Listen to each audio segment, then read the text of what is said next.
ایک شخص اندھیری رات میں فجر کی نماز پڑھنے کے لیے گھر سے نکلا۔ اندھیرے کی وجہ سے اسے ٹھوکر لگ گئی اور وہ منہ کے بل کیچڑ میں گر گیا۔ کیچڑ سے اٹھ کر وہ گھر واپس آیا اور لباس تبدیل کر کے دوبارہ مسجد کی طرف چل دیا۔ ابھی چند قدم ہی چلا تھا کہ دوبارہ اسے ٹھوکر لگی اور وہ دوبارہ کیچڑ میں گر گیا۔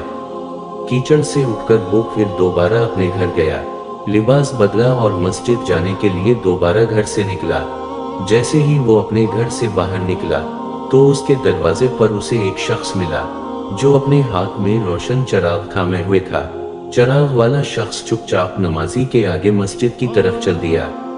اس مرتبہ چراغ کی روشنی میں نمازی کو مسجد پہنچنے میں کسی دشواری کا سامنا نہیں کرنا پڑا۔ وہ خیریت سے مسجد پہنچ گیا۔ مسجد کے دروازے پر پہنچ کر چراغ والا شخص رک گیا۔ نمازی اسے چھوڑ کر مسجد داخل ہو گیا اور نماز ادا کرنے لگا۔ نماز سے فارغ ہو کر وہ مسجد کے باہر آیا تو وہ چراغ والا شخص اس کا انتظار کر رہا تھا تاکہ اس نمازی کو چراغ کی روشنی میں گھر چھوڑ آئے۔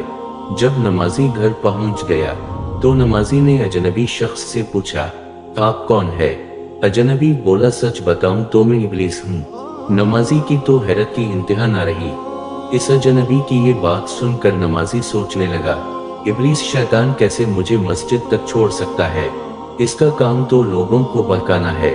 تو اس شخص نے بڑی حیرت کے ساتھ ابلیس سے پوچھا، تجھے تو میری نماز رہ جانے پہ خوش ہونا چاہیے تھا، مگر تم تو چراغ کی روشنی میں مجھے مسجد تک چھوڑنے آئے۔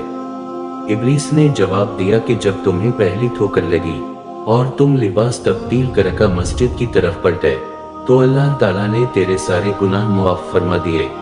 جب تمہیں دوسری ٹھوکر لگی تو اللہ تعالیٰ نے تمہارے پورے خاندان کو بخش دیا، جس پر مجھے فکر ہوئی کہ اگر اب تمہیں ٹھوکر لگی تو اللہ تعالیٰ کہیں تمہارے اس عمل کی بدولت تمہارے سارے گناہوں کی مغفرت نہ فرما دے، اس لیے میں چراغ لے کر آیا ہوں کہ تم بغیر گرے مسجد تک پہنچ جاؤ۔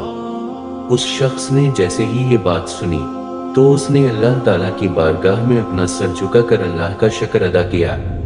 تو دوستو، یہ ہے ہمارے رب کی شان، سبحان اللہ۔ ویڈیو کو دیکھنے کا شکریہ۔ اگر آپ کو ویڈیو اچھی لگی تو چینل کو سبسکرائب کریے تاکہ آنے والا ویڈیو آپ تک پہنچ سکے۔